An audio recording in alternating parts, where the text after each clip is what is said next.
የአፍሪካን የጤና ስርዓት በራሳችን የፋይናንስ አቅም የምንገነባበት ታሪካዊ ወቅት ላይ እንገኛለን ሲሉ ምክትል ጠቅላይ ሚኒስትር ተመስገን ጥሩነህ ገለጹ።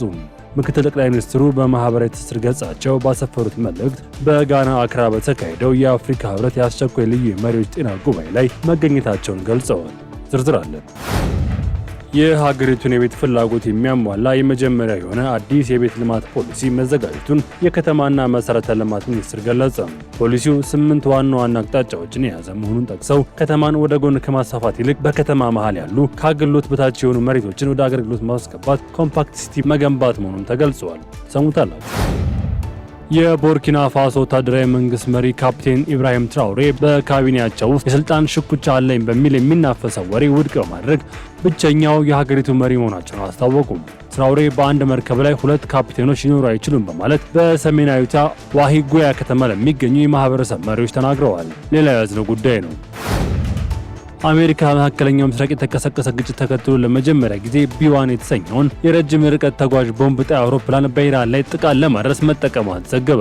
ከዓለም አቀፍ ጉዳያችን የመረጥንላችሁ ነው። ውድ የሀገሬ ቲቪ ተመልካቾቻችን ለሰዓቱ ያዝንላችሁ ዘገባዎች ተጀምረዋል። ከዘገባዎቹ ጋር ሚኪያስ ኃይል ነኝ።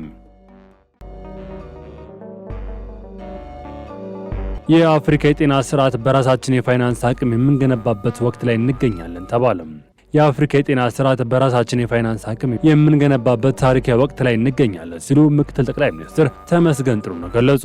ምክትል ጠቅላይ ሚኒስትሩ በማህበራዊ ትስስር ገጻቸው ባሰፈሩት መልእክት በጋና አክራ በተካሄደው የአፍሪካ ህብረት አስቸኳይ ልዩ የመሪዎችና የጤና ጉባኤ ላይ ተገኝተው የኢትዮጵያን ተሞክሮና ለቀጣይ የአህጉሪቱን የጤና አቅጣጫ እንደ ሀገር ያለውን እሳቤ ለመሪዎች ማጋራታቸውን አስታውቀዋል። የውጭ እርዳታ እየቀነሰ መምጣቱ ለአህጉራችን ትልቅ ፈተና ቢሆንም በራሳችን አቅም ላይ የተመሰረተ የጸናና ዘላቂ የጤና ስርዓት ለመገንባት ትልቅ አጋጣሚን ፈጥሮልናል ሲሉ አብራርተዋል። ጉባኤው እንደ አውሮፓውያን አቆጣጠር በ2030 ኤችአይቪ ኤድስን፣ ቲቢ እና ወባን ከህብረተሰብ ጤና ስጋትነት የምናስወግድበትን መከላከል የሚችል የእናቶች ህጻናት ሞት የምንገታበትንና ዘላቂ የፋይናንስ አቅማችን የምናጠናክርበት አህጉራዊ ፍኖተ ካርታ የምንቀርጽበት ታሪክ ምዕራፍ ነው ሲሉ አክለዋል። አፍሪካ በራሷ አቅም የሚመራ ጠንካራ የጤና ስርዓት ለመገንባት የሚያስችል በቂ እውቀት፣ ተቋማትና ተሞክሮ እንዳላት የገለጹት ምክትል ጠቅላይ ሚኒስትሩ በጤናው መስክም አህጉራዊ ግቦችን ለማሳካት የሚያስፈልገን የፖለቲካ ቁርጠኝነት ወደ ተጨባጭ ተግባር መቀየር ብቻ ነው ብለዋል።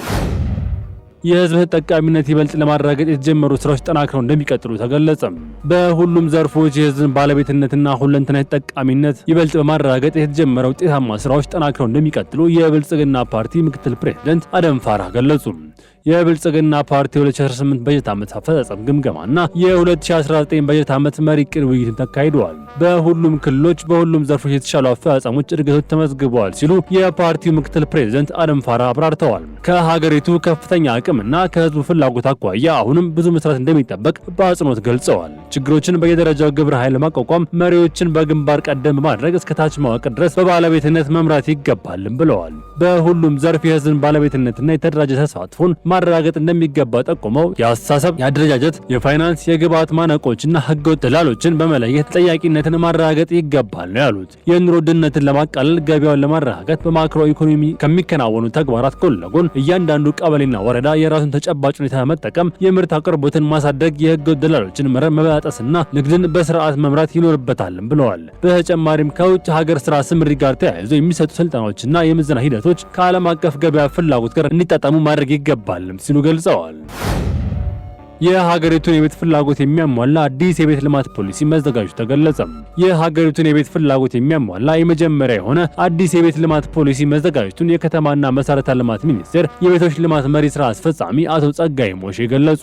ፖሊሲው 8 ዋና አቅጣጫዎችን የያዘ መሆኑን ጠቅሰው ከተማን ወደ ጎን ከማስፋት ይልቅ በከተማ መሃል ያሉ ከአገልግሎት በታች የሆኑ መሬቶችን ወደ አገልግሎት በማስገባት ኮምፓክት ሲቲ መገንባት መሆኑን ገልጸዋል። ለቤት ልማት ሂደት ራሱን የቻለ የቤት ፋይናንስ ስርዓት መዘርጋትን ያካትታልም ብለዋል። በግንባታ ሂደት ላይ የሚያስፈልጉ ቴክኖሎጂዎችን፣ ሀገራዊና አካባቢያዊ ግንባታ ግብዓቶችን በስፋት ጥቅም ላይ መዋል የሚያስችል አቅጣጫ አስቀምጠዋል። የተገነቡ ቤቶች ለህብረተሰቡ በተመጣጣኝ ዋጋ ተደራሽ መሆናቸውን ማረጋገጥ እንደሚገባም በፖሊሲው ተገልጿል። ፖሊሲውን ተግባር ላይ ለማዋል የግል ዘርፉ ወደ ቤት ልማት እንዲመጣ ማድረግና እንደ ሀገር ያለውን አቅም ሁሉ መጠቀም እንደሚያስፈልግም ገልጸዋል። እንደ ሀገር በከተሞች ያለው የመኖሪያ ቤት እጥረት ለመፍታት የቤት ልማት አማራጮች እንዲስፋፉ በማህበራት በመንግስትና በባለ ሀብት ጥምረት በመስራት እፎይታን የሚያስገኙ ውጤቶችን ማየት ስለመቻሉ ስለ ኢትዮጵያ የፓናል ውይይት የፎቶ አውደ ርዕይ ላይ መግለጻቸውን ፕሬስ ድርጅት ዘግቧል። የአደጋ ዝግጁነት ለማጠናከር የሚያስችል የብዝሃ አደጋ መጠባበቂያ እቅድ እየተዘጋጀ ነው ተባለ። የኢትዮጵያ ቀይ መስቀል ማህበር የአደጋ ዝግጁነት ለማጠናከር የሚያስችል የብዝሃ አደጋ መጠባበቂያ እቅድ እያዘጋጀ መሆኑን ገለጸ። ማህበሩ ከዓለም አቀፍ የቀይ መስቀልና ቀይ ጨረቃ ማህበራት ፌዴሬሽን ጋር በመተባበር የማህበሩን ዝግጁነትና የአደጋ ጊዜ ምላሽ አቅም የሚያጠናክሩ የብዝሃ አደጋ መጠባበቂያ እቅድ ለማዘጋጀት አውደ ርዕይ እያካሄደም ነው። አውደ ጥናቱ ማህበሩ ቅድሚያ ለሚሰጣቸው አደጋዎች ወቅቱን በጠበቀና በተቀናጀ መንገድ የመተንበይ የማዘጋጀትና ምላሽ የመስጠት ችሎታ የሚያሻሽል ተግባራዊ እንዲሁም በማህበሩ የሚመራ የብዝሃ አደጋ መጠባበቂያ እቅድ ለማዘጋጀት ያለመ ነው ተብሏል። በማህበሩ አደጋ ዝግጁነትና ምላሽ ስራ ክፍል ዳይሬክተር የሆኑት አቶ መሐመድ ዳዳ አውደ ጥናቱን ሲከፍቱ እንደተናገሩት የብዝሃ አደጋ መጠባበቂያ እቅዱ ከሰነዱ በላይ መሆኑን አጽንኦት የሰጡ ሲሆን ማህበሩ የተቀናጀ ሰብአዊ አገልግሎት ለመስጠት ያለውን ቁርጠኝነት የሚያሳይና በአደጋዎች ጊዜ ማህበረሰቡን የሚቋቋም አቅም ለማጠናከር የሚያስችል ፍኖተ ካርታ እንደሆነም ገልጸዋል። አቶ መሐመድ አክለውም ለብዝሃ አደጋዎች ምላሽ ለመስጠት ጠንካራ ዝግጁነት የወደፊት እቅድና የተቀናጀ እርምጃ እንደሚጠይቅ ገልጸው ለዚህም የብዝሃ አደጋ መጠባበቂያ እቅድ ማዘጋጀት አስፈላጊነት ጠቁመዋል። የብዝሃ አደጋ መጠባበቂያ እቅድ የዝግጁነት ስራው ሲጠናቀቅ ማህበሩ በመላው ኢትዮጵያ ለሚከሰቱ ብዝሃ አደጋዎች እንዲዘጋጅና ሲከሰቱን በብቃት ምላሽ መስጠት እንዲችል ተግባራትን የሚመራበት በየጊዜው የተሻሻለ የሚሄድ የውሳኔ ሆኖ እንደሚያገለግል ተቋሙ በማህበራዊ ትስስር ገጹ አስፍረዋል። የቡርኪና ፋሶ መሪ ኢብራሂም ትራኦሬ ወታደራዊ መንግስት ውስጥ ስልጣን ሽኩቻ መኖሩን አስተባበሉ። የቡርኪና ፋሶ ወታደራዊ መንግስት መሪ ካፕቴን ኢብራሂም ትራኦሬ በካቢኔያቸው ውስጥ ስልጣን ሽኩቻ አለ በሚል የሚናፈሰው ወሬ ውድቅ በማድረግ ብቸኛው የሀገሪቱ መሪ መሆናቸውን አስታወቁ። ትራኦሬ በአንድ መርከብ ላይ 2 ካፒቴኖች ሊኖሩ አይችሉም በማለት በሰሜናዊቷ ዋሂጉያ ከተማ ለሚገኙ የማህበረሰብ መሪዎች ተናግረዋል። ይህ መግለጫ የተሰጠው የሁለተኛና ሶስተኛ ከፍተኛ ባለስልጣናት ለረጅም ጊዜ በአደባባይ ለመታየታቸው በመንግስት ውስጥ መከፋፈል መኖሩን የሚጠቁሙ ወሬዎች ተከትሎም ነው።